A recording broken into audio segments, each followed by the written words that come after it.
Assalamualaikum and good day to everyone. Today we want to talk about the D Havilland. The first is my name is Nasruna Imbe Omar and my metric number is B0621101164 and the other group member is Nur Shamira Nadirah binti Mak Nordin B0621100031, Nurisa Balkis binti Zulkafi B06211042, Nur Atila binti Norosimi B0621108283, Rohani Khalida binti Muhammad B0621101147, and Siti Amira Natasha binti Ruhisham B0621100469. Hello, good day to everyone. Today I want to talk about De Havilland. Do you know what is De Havilland? Alright, De Havilland is an aircraft company that owned by Geoffrey De Havilland, established that the De Havilland Aircraft Company in late 1920 at the Stake Lane Aerodrome, Edgware in the North London suburb. In 1909, Geoffrey De Havilland, who was born in 1882, was his late twins. His dad a great interest in flying machine, but he's working as a dropman in London. At the position he alone, he established his passion for plane. Fortunately, he has a healthy dad who invests €1,000. He designed and constructed of the first airplane alongside a young De Havilland Aviation. Was a hot topic at that time. De Havilland was on the top developed engine, while his brother financed a brake hurler assisted him to construct of the plane. In the second plane launched in 1910, it was significantly more successful despite its wing and brake and takeoff. It passed all the necessary testing, was a first its kind of brought by the British government. De Havilland joined His Majesty a balloon factor for abroad in 1910 and he set to work design a new plane. He moved to private enterprise in 1940, just a month before World War I broke out, and became a designer of aircraft manufacturing company Airco. He stayed at the aircraft at the war aviation. It was hot topic at that time. De Havilland wanted to develop as engine, while his final brother Frank Hurley assisted in the construction of the plane. In the second plane launched in 1910, it was significantly more successful despite its breaking in on takeoff. It passed of all the necessary testing. It was the first of its kind brought by the British government. De Havilland still moved until 1955, while De Havilland stopped because in 1965, Sir Geoffrey died. From the dawn of the aviation until 1950s, he was a trailblazer. However, after the war, while the competition against the US, he uncomfortably fell short. Okay, thank you. Roles and governing factors in frame performance. Geoffrey De Havilland, who is declared intent to build an airplane by using his maternal grandfather, has crashed his first airplane during his earlier attempts without leaving the ground. He returned to Fulham and modifying his design. After a few attempts and modify, Geoffrey successfully demonstrated number 2 at the Army Balloon Factory at Farnborough. The government officials were impressed with the flying machine. They also offered him a position as a design and a test pilot. There are a few roles that contribute to the De Havilland performance during and after World War II. Interpersonal roles. Interpersonal roles is the role that involve people and other duties that ceremonial and symbolic in nature. They are figurehead, leader, and liaison. They are responsible in providing leadership, employees acting as a liaison between groups, networking, and fostering relationships. The roles of Geoffrey De Havilland. Geoffrey De Havilland played a big role in the earlier of the aircraft. With the decision to abandon aircraft design and production at Farnborough, Geoffrey accepted an offer from George Holt Thomas to head up the design team of Airco, who were preparing aircraft for use in World War I. George Holt Thomas was the founder and chairman of the aircraft manufacturing company Airco. The Airco assigned the Havilland aircraft with a DH prefix. In 1920, Holt Thomas lent money to Geoffrey to form the De Havilland Aircraft Company. The financial support is around £10,000 sterling. Geoffrey kept on doing him design and producing aircraft. Holt Thomas had become a firm friends of the De Havillands. Despite early success with single and two-seat military aircraft design, De Havilland was quickly replaced with the Air Ministry technical and procurement procedures during and after World War I. he made the hasty choice to focus to the new films on the last rising commercial and private aircraft market rather than the contentious and frequently difficult military aircraft option. Due to a lack of funds, the new firm struggled at first and had little effects on the sector. Informational roles. Informational roles are the roles that involve collecting, receiving, and disseminating information. They are monitor, disseminator, and spokesperson. These were responsible in seeking present information from various sources, passing information to other people inside as well as outside the company or organization, and sending some of the information to individuals outside the company or organization about the needs, action, policies, or plan of the company. The role of Hawker Siddeley after the tragedy, the tree of Comet has crashed in 1952 until 1953 had to be grounded. Hawker Siddeley brought the de Havilland in 1960. Unfortunately, the de Havilland had to be kept as a separate company until 1963. After that, it became the de Havilland division of Hawker Siddeley Aviation. Other production or development had changed their designation from DH to HS. The de Havilland 125 had to be innovative, became Hawker Siddeley Trident. It had been modified to be smaller to fit the needs of British European Airways.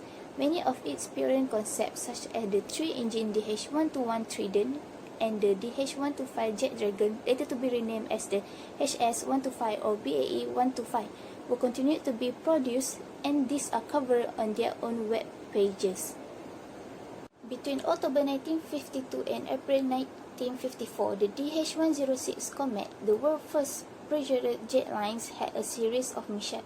With their most important aircraft grounded for 4 years, the enormous U.S. Boeing company was able to seize the lucrative transatlantic business and maintain airline confidence around the world.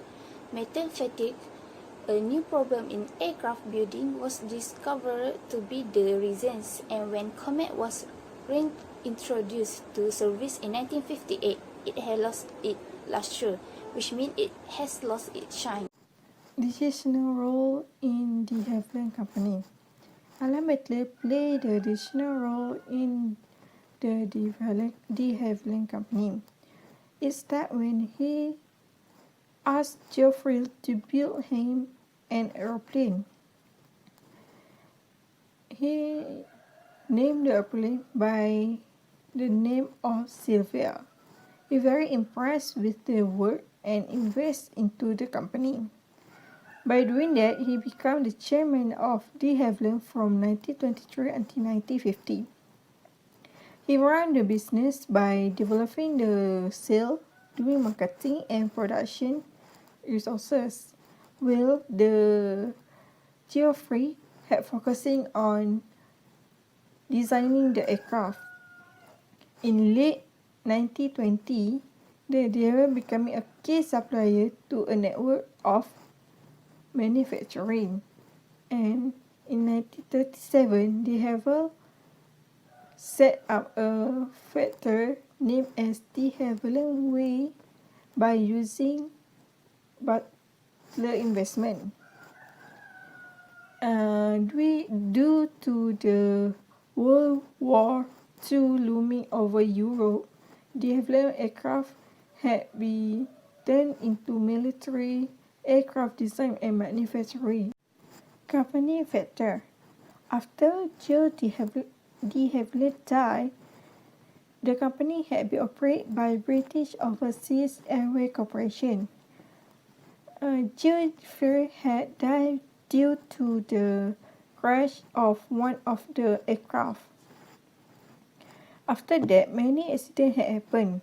One of the accidents is the de Havilland Comet 1. In March 1953, the Comet had been crashed and killed 11 lives. 2 months after that, another Comet had also crashed and killed 43 lives. This situation had been investigated, and they found that there are problems with devastating design flaw.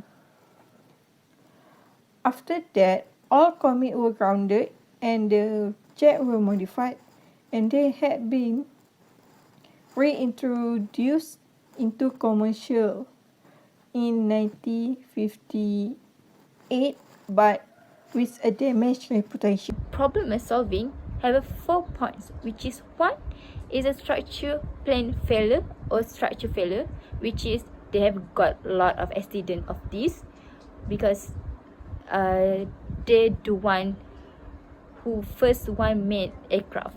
The second one is the manufacturing cost really high than other aircraft because at that time really high to got any investment, which is they doesn't want it because it's too high.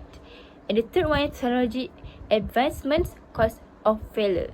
They put a lot of cost of that, but it is failure, which is the same point with the one is a structure plan failure about that. And the last one is losing the test pilot while experiment test craft. This is the losing is the son of the de Havilland, the CEO of that. The management tool, de Havilland using manufacturing engineering tools, which is they want because they from engineering, they need to repair it all over that. And the method they use is a risk management system warehouse. Very risk, and they because they're using this risk management, they can't go because they already merged with another company and already gave it the technology and the risk management is technical risk, financial risk, and commercial risk, which is all over that. So yeah, that's all for me. Next, SWOT analysis: strength, weakness, opportunity, and threat. Okay, for strength, de Havilland operates. One of the strengths that help the company keep going is amateur versatilities and value. De Havilland aircraft is known as the most successful of its time. This can be provided which the creed of dash are most likely to be called the word that advances to pro. Or weakness. Weakness provide an organization for reaching its full potential. One of the weakness that can be traced in de Havilland is fatigue failure. Another weakness that can be sensed from de Havilland is its weak material in a scale. Next, opportunities. Additional elements that may provide a competitive edge to a company are referred to as opportunities. If a country lowers tariff, a car manufacturer, for example, can export its wishlist to a new market, boosting sale and market sale. If the market advantage is well, then they can surely attract new customer to a new place. Last but not least, trade. A trade is a punishment for something bad to happen. A trade combined with a weakness is a risk. The following are examples of trade that may be used in risk identification or SWOT analysis. A possible trade to be de Havilland is the trade of tourism. Come to the last part, the conclusion. In a nutshell, the purpose of this research is to explain the competitive advantage of de Havilland, identify the role of de Havilland during and after the Second World War, and to list the product types that have been manufactured by the de Havilland company. The method that we use in finding materials of de Havilland mainly using qualitative methods such as website, internet, books, and journal. As a result, competitive advantage makes de Havilland as the most successful aircraft at its time. Many creations of jet air, turboprop, comet were used especially in war and aircraft. This is mostly because of roles of de Havilland that used informational roles and decisional role during the World War II. De Havilland aircraft has created various and types of products that is used until the present time. Popular aircraft such as Venom, vampire, comet, or all the heaven marvelous creation that is known around the globe. Lastly, based on this research, learning exposure that we can apply into our teams that cooperation is very crucial in group work. Without teams, this research can't be done within the time given. The information that the team members also helps a lot in finding the objectives of the. That is all. Thank you.